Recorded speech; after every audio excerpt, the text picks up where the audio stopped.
이삭이 난 것은 여러 가지의 구속적인 의미가 있습니다.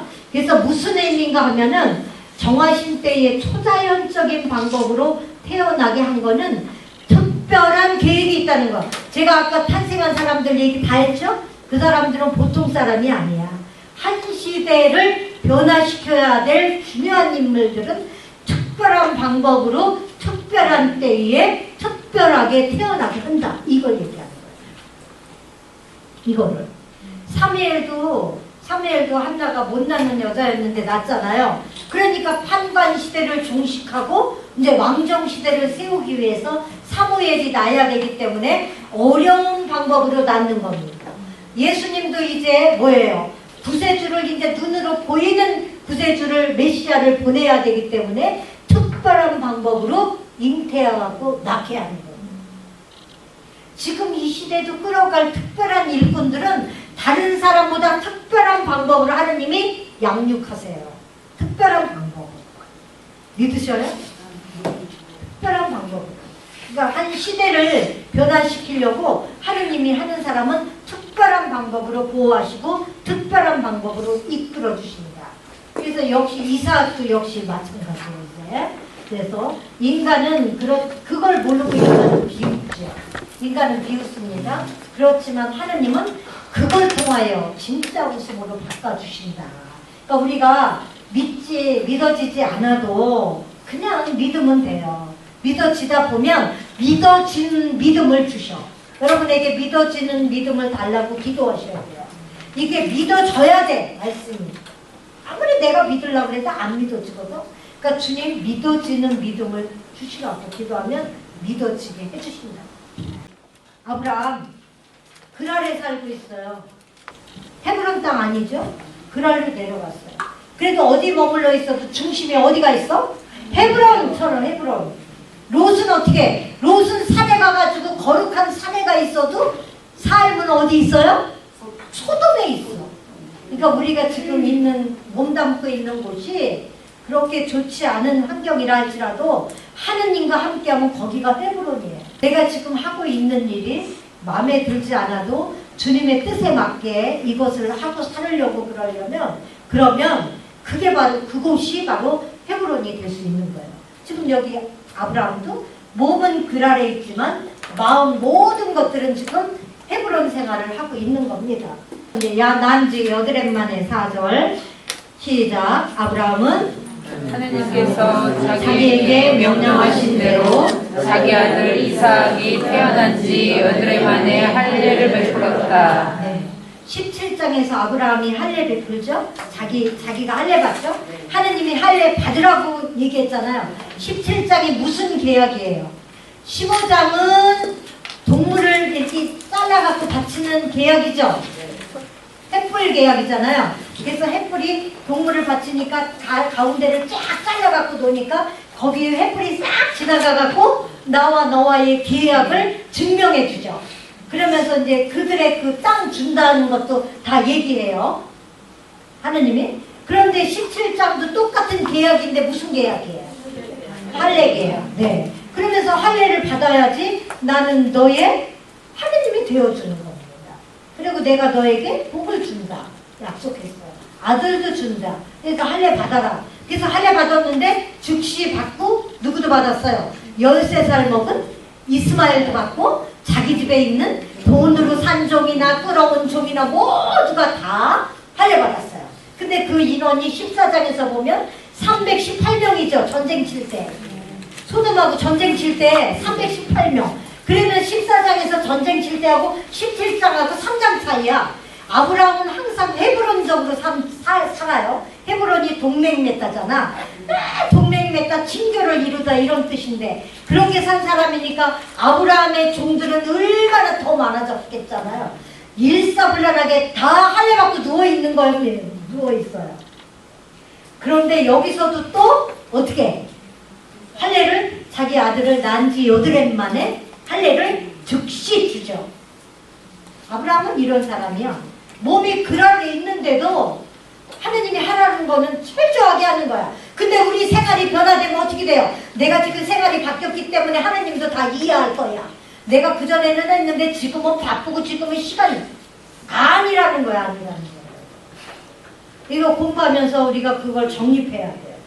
그거를. 근데 다 피해가게 하느님이 해주세요. 우리가 믿음이 없었을 때. 해주십니다. 네. 근데 그게 안 되면 훈련이 더 남아서 그래, 더. 훈련은 고난이요. 훈련은. 네.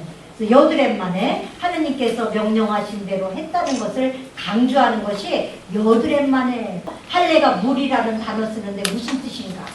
잘라내는 겁니다. 짧게 잘라내는 거야. 둥근 모양으로 짧게 잘라내는 거. 그래서 그걸 돌칼로 하죠. 돌칼로 착 자른다고 했어요. 자른다. 그래서 할례는 계약 이전의 옛 사람들이 구습을 파괴하는 것을 상징한다. 아브라함은 99세에 받았어요. 근데 이제 이삭을 지금 그대로 하고 있습니다. 그러니까 할례 받았다는 걸 몸에다가 이제 나는 하느님 사람이라는 걸 표시내는 거예요. 그러니까 옛날 삶을 살면 되나요? 안 되나요? 안 되죠? 세례 받았죠? 세례는 홍해 건너는 거하고 똑같은 거예요. 홍해 건너서 나왔습니다. 광야에. 다시 이집트에 가면 살아요? 죽어요? 세례 받았으면 천주교 신자죠? 근데 왜 천주교 신자가 되고도 세례 안 받았을 때의 삶을 똑같이 사느냐 말이에요. 죽음이에요. 죽음. 그래서 하느님께서 직접 가는 길로 가나안 가지 말라고 그래. 브레셋 길, 해변길로 가지 말고 어떻게 가라고 그러시냐. 저 길이 3개가 있습니다. 해변길이 있고 수룩길이 있고 밑에 또 하나 또 길이 있어요. 3개 길이 있습니다. 3개 길로 다 못 가게 하고 어떻게 쫙 돌아가고 이렇게 가라고 그러잖아요. 그 왜 그런지 아세요? 홍해 건너고 다시 못 돌아가게 그렇게 하는 거예요. 해변길로 가면 돌아갈 수 있어요. 3일이면 가니까. 팔레스타인 땅에 가자지구, 그 가자지구에 이집트 사람들의 전초 기지가 있었어요. 기지가 있었습니다. 왜냐면 12왕조 때가 이제 요셉이 들어갔을 때고 18왕조 이전부터는 힉소스족이 통치했을 때야. 힉소스족은 외국인 통치자들이 이집트에 가서 했을 때예요. 그러니까 정통 파라오들이 쪽팔리는 거지. 우리나라 대통령이 우리나라가 아니고 지금 외국인들이 많이 들어왔다고 필리핀 사람이 외국인 하는 거야. 그러니까 우리나라 사람이 대통령 또 하려고 그래가지고 18왕조 때에 우리나라 대통령이 된 거야. 그러니까 정통 파라오가 된 거예요. 정통 파라오가 됐으니까 강력하니까 어떻게 또 외국의 통치자들이 어디서 힉소스족이 왔느냐면 지금의 터키 쪽에서 치고 들어왔기 때문에 거기서 또 올까봐 거기에 전초기지를 세운 겁니다. 그러니까 하나님은 이걸 알죠? 이스라엘 사람들이 고센 땅에서 라무세스에서 떠나서 이쪽으로 3일이면 간다고 요 해변길로 가면은 가자 지구에서 군인들이 이집트 군인들이 이놈들 어떻게 다시 가죠? 그러니까 그리 못 가게 하는 거예요. 못 가게 하고 수륙길도 아니고 쫙 가가지고 이제 시나이까지 가가지고 거기서 계약받고 다시 올라가게 하는 겁니다. 그러니까 우리의 고통도 하느님이 우리 훈련시키냐고 아직 유보시키는 거예요. 유보시키는 거예요. 무슨 훈련? 믿음이 생기는 훈련. 하느님만 믿는 훈련. 하느님께만 다 맡기는 훈련. 이거예요. 다른 훈련 아닙니다. 하느님께 내 삶은 다 맡겨드리는 훈련. 내 삶을 하느님이 허락했다는 것을 인정하는 훈련. 그거 하라고 지금 계속 지금 그 여러분이 끌어안고 있는 문제들이 안 없어지는 거. 그걸 통해서 그래서 그게 바로 할례예요. 짧게 자르다, 잘라내다, 파괴하다. 옛날의 구습은 파괴하다. 그래서 회개, 슈브가 옛날 집을 때려붙여라. 다시 들어가지 말라. 그런 겁니다. 그래서 할례를 이렇게 합니다. 그래서 남자 할례 왜 여드렛 만에 하는가? 지난번에 했습니다. 여드렛 만에는 프로트로핀이라는 성분이 나오고 비타민 K도 나온대요. 이게 나온대요. 여드렛째에는. 그래서 상처가 빨리 아문됩니다. 그래서 그렇게 하라는 거예요. 8일 만에. 우리 상처가 나면 8일이 되면은 이런 성분이 나와서 아문데 그래서 그때 하라는 거예요. 하느님이 하시는 일은 그러니까 정확한 거죠. 그래서 할례의 성경적인 이 의미는 자르다 파괴하다가 참된 할례와 거짓 할례가 있어요. 자, 참된 필리피서에 보면 참된 할례는 둥글게 자르다라는 뜻을 씁니다. 참된 할례. 둥글게 짧게 둥글게 쫙. 그 지금 포경수술 하는 거 보면 이렇게 동그란 거 있어요. 병원에 예리한 칼입니다. 그거를 딱 거기다 넣고 요거를 꽉 조이면 쫙 잘라주는 거야. 거짓 할례는 강하게 확 자르는 거야. 어떤 게 나을 것 같아요? 동그래갖고 한 번에 그냥 딱 자르는 게 낫겠죠. 참된 할례, 거짓 할례. 그래서 갈라디아서는 그래, 할례를 받았느냐 그게 중요한 게 아니다. 새 창도 새롭게 변화되는 게 중요하다. 내가 세례받은 지 30년 된 게 중요하지 않다. 내가 세례받은 지 2년밖에 안 돼서도 말씀으로 거들어 나가지고 잘 살려고 하는 게 중요하다. 이 얘기입니다. 나 태도야. 그래도 소용없다는 거야. 잘 못 살면 소용없다는 거야. 그래서 로마서도 이런 얘기예요. 겉모양을 갖추었다고 유다인이 아니고 살갗의 겉모양으로 나타난다고 할례가 아닙니다. 오히려 속으로 유다인인 사람이 참 유다인. 문자가 아니라 성령으로 받는 마음에 할례 받은 사람이 참 할례. 그렇게 하는 이는 사람들이 아니라 하느님께 칭찬을 받는다. 그러니까 칭찬받는 사람이 되려면요, 할례 받은 사람답게 살면 돼. 신앙인답게 사는 거예요. 그러려면 어떻게 해야 되는가? 신앙인답게 사는 가이드라인이 성경 말씀이기 때문에 매일 미사책에서 보고, 그대 오늘 말씀 좋죠 여러분? 네. 오늘 말씀이 뭔가요? 복음도 역시 마찬가지죠. 그렇죠? 한번 읽어봐요.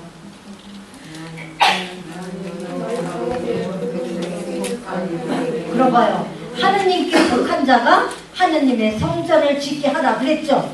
하느님의 속한 자가 성전 짓는 겁니다. 하느님께 속한 자를 통하여 하느님의 뜻을 이루시는 거지, 하느님께 속하지 않고 자꾸 지멋대로 하는 사람 하느님의 뜻을 전하지 않아요.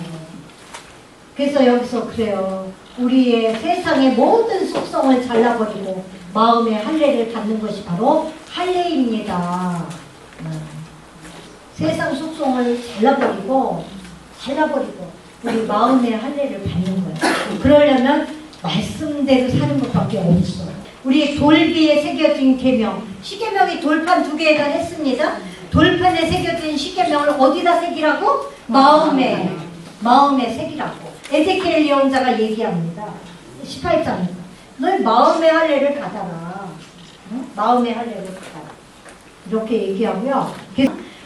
이게 무지개 약속할 때는 이게 표징이에요. 신호. 무지개가 내가 너희를 이제 멸망시키지 않을 거야 라고 나타낸 하나의 표시예요. 표시인데, 이거는 무지개는 모든 자에게 믿든 믿지 않든 하늘은 다 보잖아요. 그렇지만 할례는 믿는 자만 보죠. 안식일도 믿는 자만 보죠. 할례는 근데 몸에다 새기잖아요.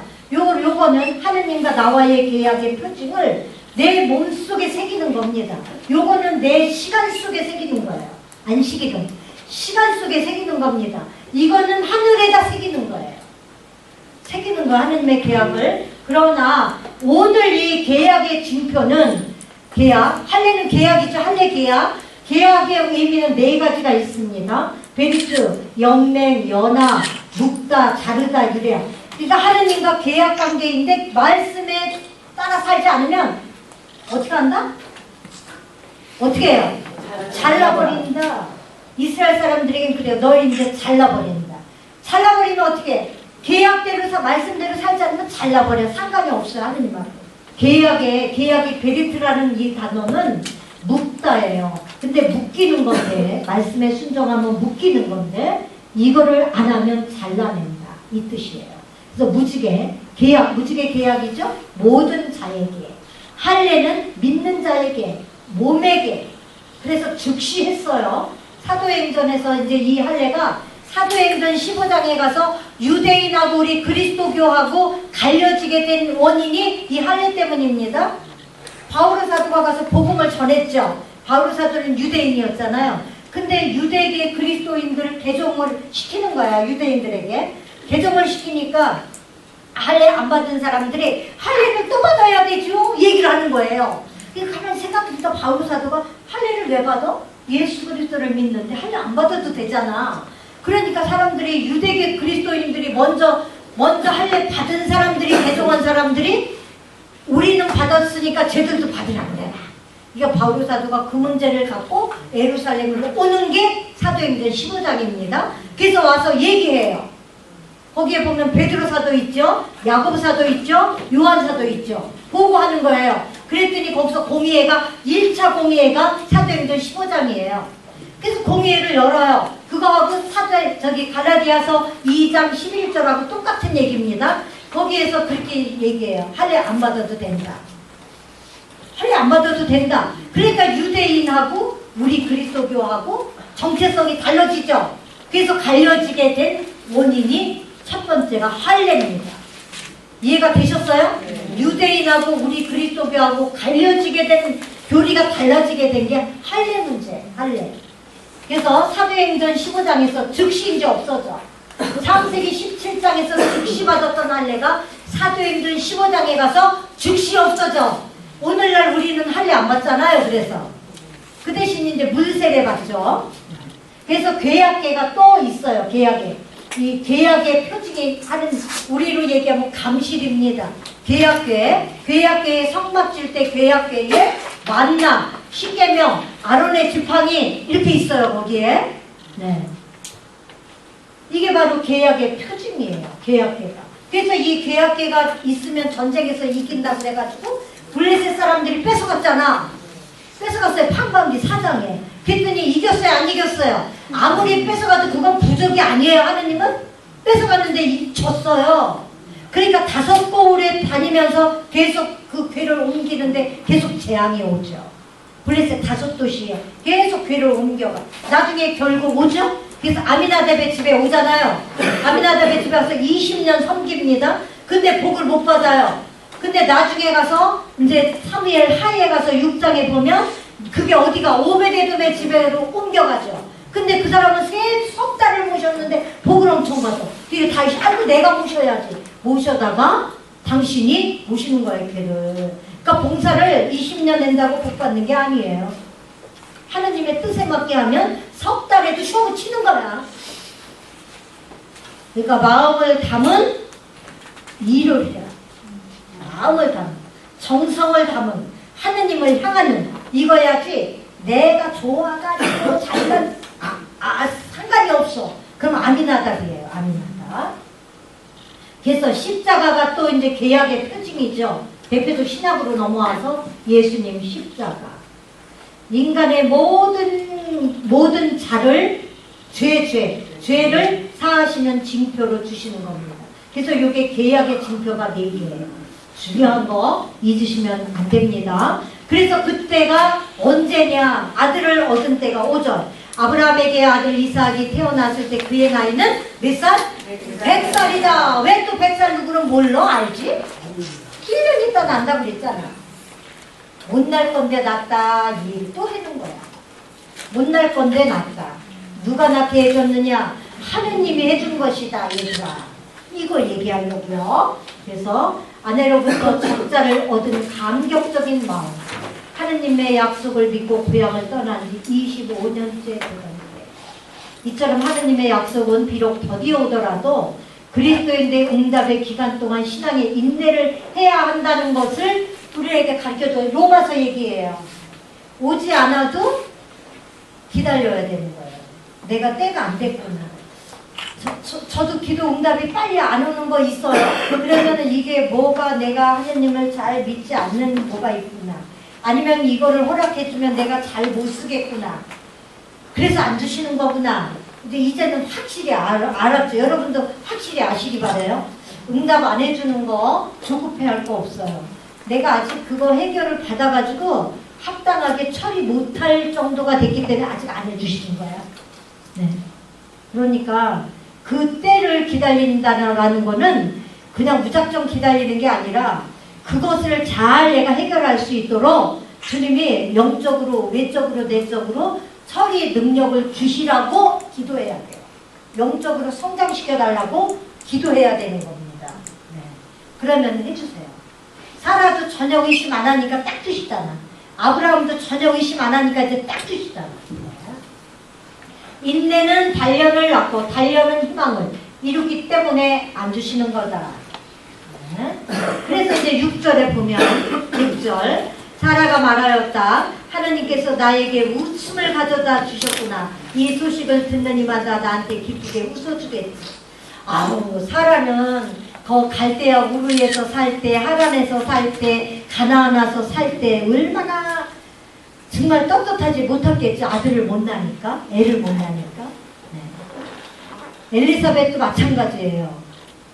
아기를 못 낳으니까 자기 남편은 사제잖아. 근데 애를 못 낳잖아요. 그러니 얼마나 떳떳하지 못했겠어요. 그죠? 그래서 누가복음은 가난한 자들의 복음이라고 그러죠. 그래서 거기 정말 엘리사벳 얼마나 성녀가 얼마나 마음이 졸였겠어요. 주시잖아. 결국은 아들을 요한을 주시잖아요. 세리자 요한을. 사라도 남편은 100살, 자기는 90살, 10살 차이니까 아기를 낳으면 얼마나 감격스러웠겠냐. 여러분 생애 동안에 가장 감격스러운 일 있어요, 여러분? 한 개씩? 감격스러운 일 한 가지씩 여러분 다 있죠? 하나도 그랬을 거예요. 저도 있어요. 도저히 전후좌우가 깜깜해가지고 이 일이 어떻게 해결될지 모르는 그런 일이 있었어요. 저도. 그랬는데 진짜 그 문제가 해결될 때 와, 하느님이 진짜 계시구나.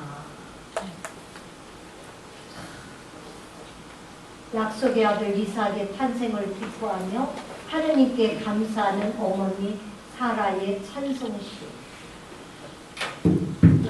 사라가 말하였다. 하느님께서 나에게 웃음을 가져다 주셨구나. 한나의 노래도 있죠?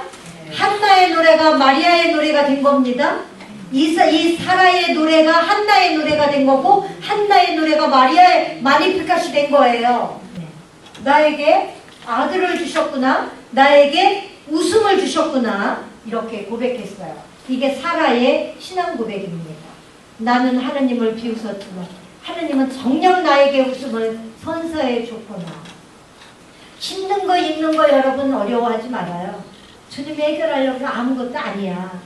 그러니까 지금 비통함을 주님이 기쁨으로 바꿀 수 있다고 얘기했잖아요. 애통하는 마음을 환호하는 마음으로 바꾼다고 얘기했어요. 에센스에서도 얘기했어요. 그러니까 믿고 살아도 오늘 살아도 전혀 불가능한 그가 아기를 낳았구나 얘기했어요.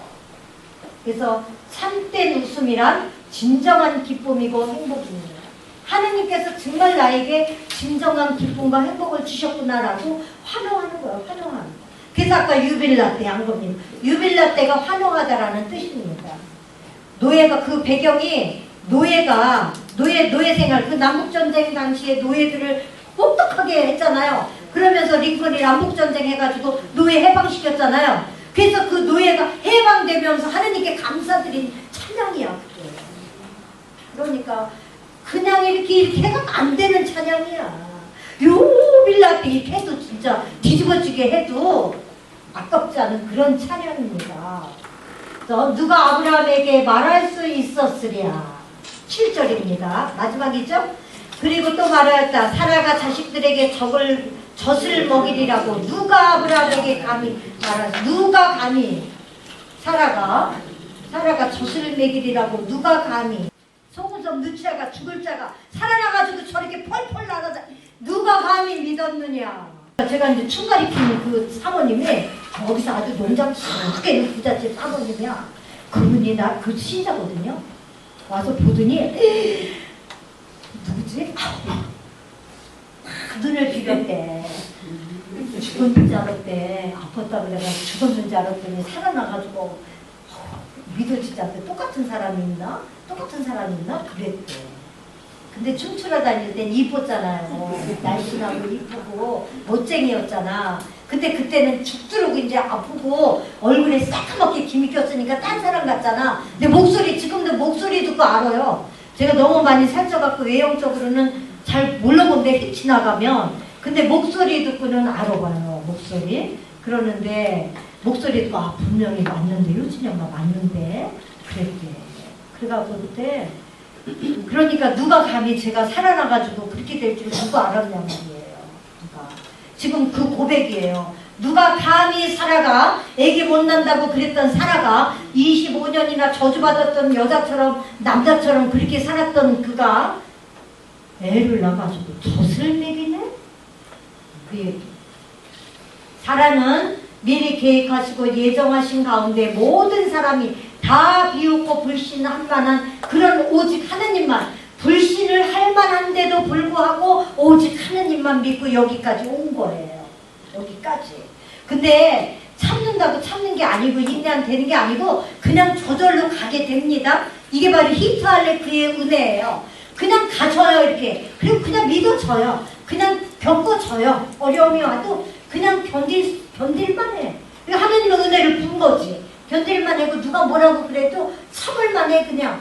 뭐 딴 데 같으면 막 신경질 나갖고 씩씩거리고 막 그냥 전화해갖고 따지고 막 이럴 텐데 아이 그래도 쉽지 않아.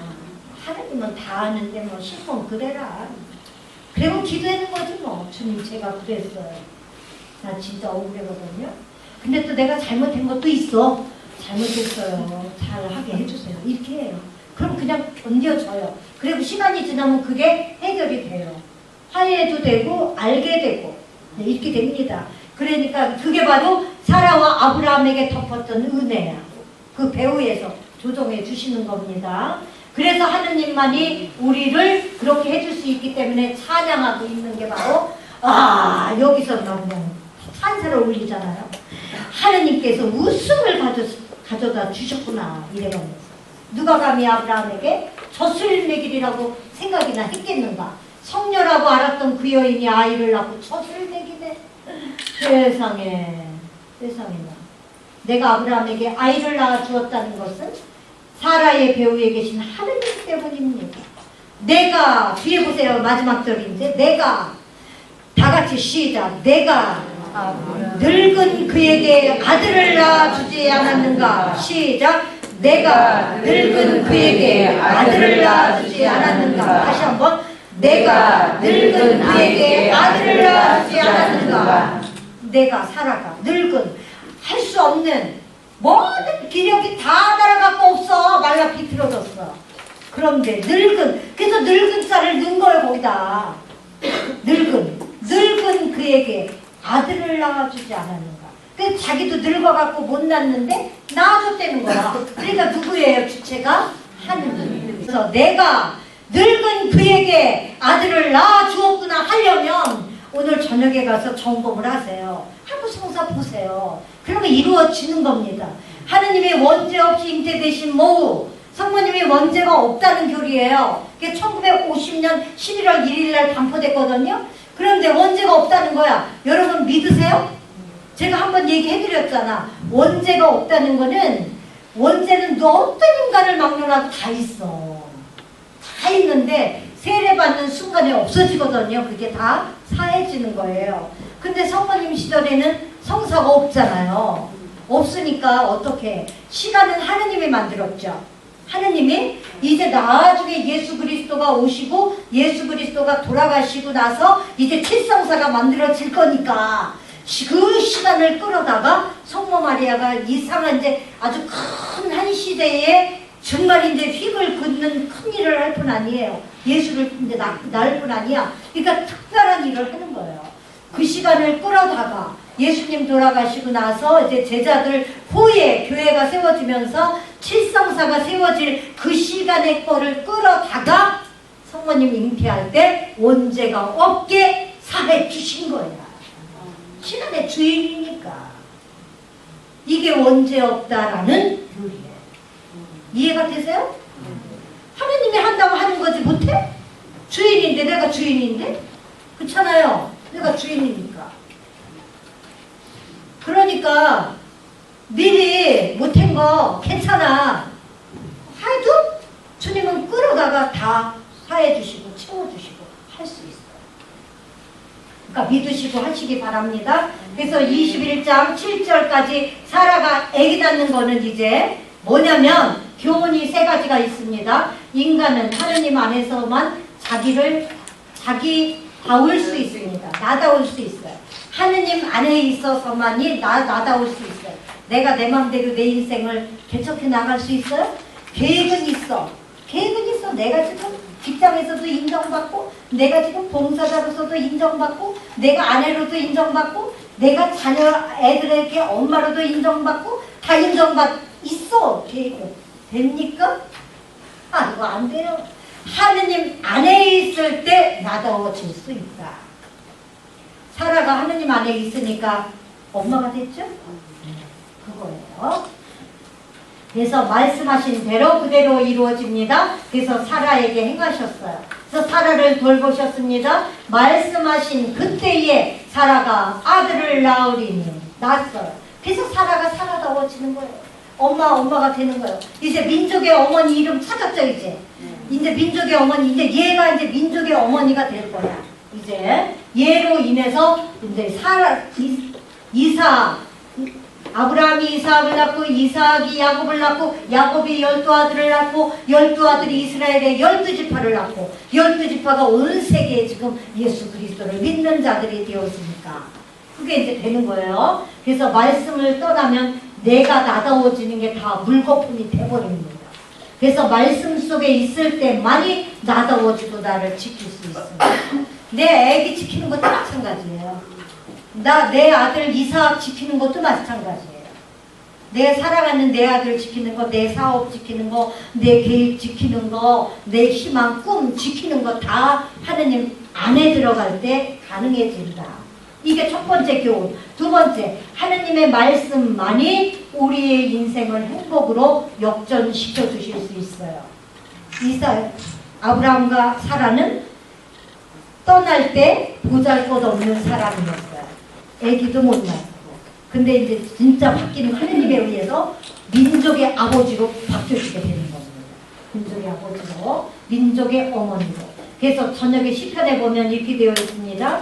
30편 5절에 저녁에 울음이 깃들을지라도 아침에는 환호하게 되리라. 저녁에 울어도 아침 되면 기뻐하리라. 오늘 지금 여러분이 좀 안 되는 일이 있어도 곧 여명이 크고 좋은 일이 있으리라. 아멘. 그렇다면 왜 놔두느냐? 저녁에 울음은 왜 놔두느냐? 문제가 뭐가 있으니까 놔두겠죠? 자, 보세요. 애통하는 자가 왜 그럴까? 왜 놔둘까? 저녁에 울음으로. 그냥 저녁에도 기쁨, 아침에도 기쁨. 그 기쁨 얘기했잖아요. 아침에도 기쁨, 저녁에도 기쁨, 감사. 근데 왜 놔두느냐? 복음서에 보세요. 애통하는 자가 행복하다. 슬퍼하는 자가 행복하다. 네. 웃게 될 것이다. 울어봐야 우는 사람의 마음을 압니다. 상처를 받아봐야 상처받은 사람 마음을 압니다. 남한테 짓밟혀봐야 짓밟히는 사람의 심정을 알게 됩니다. 굶어봐야 굶은 사람 심정을 알아요. 애가 속을 새겨봐야 남의 집에 속 새기는 것도 같이 공감할 수 있어요. 그래서 놔두시는 거예요. 찢겨져 보고 실패해 보고 그래야 돼요. 그러니까 이게 아침에 환호하게 되려면 빨리 말씀 속으로 쏙 들어가면 기쁨과 행복이 찾아온다는 얘기입니다. 왜? 이 근원이 하느님이니까. 하느님이 안으로 들어오는데요. 그래서 우리는 영원하다는 것은 없지만 하느님 안에 들어갈 때 영원할 수 있는 겁니다. 왜? 그분이 영원하니까. 그래서 세 번째 교훈은 그 말씀을 하느님께서 우리에게 주셨다. 여태까지 한 모든 얘기를 하느님이 우리 걸로 주셨다 얘기입니다. 우리 걸로. 그래서 우리는 그거 이렇게 얘기하는데도 우리 외면하죠. 그냥 내가 하려고 그러지요. 내가 해보려고 그러죠. 근데 그러지 마세요. 내가 좀 뭘 해보려고 그러지 마세요. 그냥 하느님께 그냥 하는 게 의지하고 가는 거예요. 그게 바로 형통하는 거라고 얘기했어요. 형통하는 거. 네. 어리석은 자입니다. 행복으로 우리에게 매듭을 져주실 분은 하느님이 하느님. 행복으로 매듭 져줄 분은 하느님이지 내가 아니라는 거예요. 그래서 모든 것 가치 별로 없어요. 무의미합니다. 세상 거는. 그래서 이집트로 그라르로 가봤다. 하느님이 결국 회복시켜줬지 자기가 못했잖아요. 이거를 창세기에서 얘기하는 겁니다. 창세기는 원리니까. 모세오경은 전체 성경의 원리입니다. 모세오경만 이렇게 꼼꼼하게 하면 전체 성경이 다 열리는 거예요. 이 단어가 계속 반복되는 겁니다. 계속. 네. 회복돼요. 그래서 진정한 행복에 이삭이 오는 겁니다. 진정한 웃음이 오는 거예요. 그래서 진정한 기쁨의 이삭, 진정한 행복의 이삭, 우리에게 오려면 말씀 속으로 들어와야 돼요. 내가 이제 뭐 해야 되는데, 그리고 소홀히 하지 마세요. 모든 게 다 하느님 안으로 들어올 때 일이 이렇게 운행되어지는 겁니다. 우리가 시간을 붙잡을 수 있어요? 없죠. 계절을 붙잡을 수 있어요? 없죠. 우리가 죽음을 향하여 달려가고 있는데 멈출 수 있어요? 없어요. 하느님의 시간이 언제일지 우리는 모르기 때문에 그 시간의 주인이신 그분께 들어가야 그 시간이 유용하게 가꾸어지는 겁니다. 그래서 결실맺게 되는 거예요. 주와 함께 할 때 이게 바로 형통하다라는 단어가 찰나후라는 단어를 씁니다. 찰나후. 아까 얘기했어요. 창세기에 39장에 요셉의 얘기 3번 나와요. 이게 무슨 뜻이냐? 돌진하다, 통하다, 승리하게 하다. 주님과 함께하면 돌진하게 되는 겁니다. 힘을 확 내시고 초점을 말씀 훈련은 최하 3년은 해야 되는 거예요. 그래야 나도 모르게 물 한 잔 줘도 아까 체질화돼야 된다고 얘기했잖아요. 어떤 일이 닥쳐도 말씀으로 딱 대치할 수 있는 홀로서기가 영적 무기를 갖출 수 있어요. 아무나 무기 줍니까? 훈련된 병사에게만 무기 줘요. 군인에도 마찬가지잖아요. 훈련된 병사에게만 무기를 주지 훈련 받지 못하고 병사다운 병사가 아니면 절대로 무기를 주지 않습니다. 그러니까 우리가 훈련받는 거예요. 우리는 말씀의 백성이잖아요. 다시는 홍해를 건너지 못합니다. 그래서 출애굽 세대는 이 광야에서 다 죽는 거예요. 다 죽어요. 세례는 한 번이기 때문에 세례는 한 번이에요.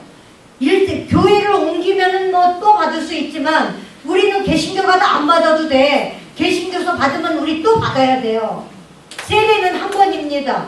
한 번인데 출애굽 세대는 홍해를 건너와서 세례 받았어요. 이제 못 가요. 이집트에 다 죽었죠. 여호수아와 갈렙만 들어가죠. 들어가는데 출애굽 2세대 만나먹고 자란 세대는 요르단강을 건너서 들어가잖아요. 요르단강 또 오면은 돼요, 안 돼요? 그러니까 세례는 한 번이야. 한 번. 딱 한 번. 그 우리에게 이 허락한 이 시간을 훈련 시기로 생각하시란 말이에요. 영적 무기 받는 시기로. 그러면 어떤 악이 나를, 어떤 어둠이 나를, 어떤 고통이 나한테 엄습해 와도 무기가 있기 때문에 상관이 없어요. 말씀이 진리잖아. 진리로 허리를 딱 동였는데 뭐 걱정이 있어요. 구원의 투구를 쐈는데 누가 나를 화살을 쏴도 안 쓰러진다니까. 믿음의 방패를 줬는데 누가 해도 방패를 딱 막으면 되지. 한쪽에는 성령의 칼날을 줬는데 성령의 칼은 말씀이잖아요. 이게 말씀이에요. 이런 무기를 가졌는데 감히 누가 감히 나를 건드려. 왔다가는 방패로 물리치고 칼날로 자르고 투구 썼기 때문에 아무리 나를 쏴도 안 죽어. 네, 그 얘기입니다. 돌진할 수 있어요. 통하여 딱 통해서 그냥 관통해서 나갈 수 있어요. 그러면 우리는 관통하는 믿음입니다. 십자가가 관통하는 믿음이지 피해가는 믿음 아니에요. 네. 그렇기 때문에 우리는 말씀의 무기를 져야 되는 겁니다. 이제 이삭을 여러분이 낳잖아요. 이삭을 낳잖아요. 네. 예수님 잉태하고 예수님을 낳잖아요. 믿음을 잉태하고 믿음을 낳았어요. 무기를 이제 끝까지 내 걸로 가지려면 어떻게 해야 되냐? 훈련을 충실히 타령하면 안 돼. 타령하는 거 뭔지 아시겠죠? 성과 성자와 성령의 이름으로 아멘.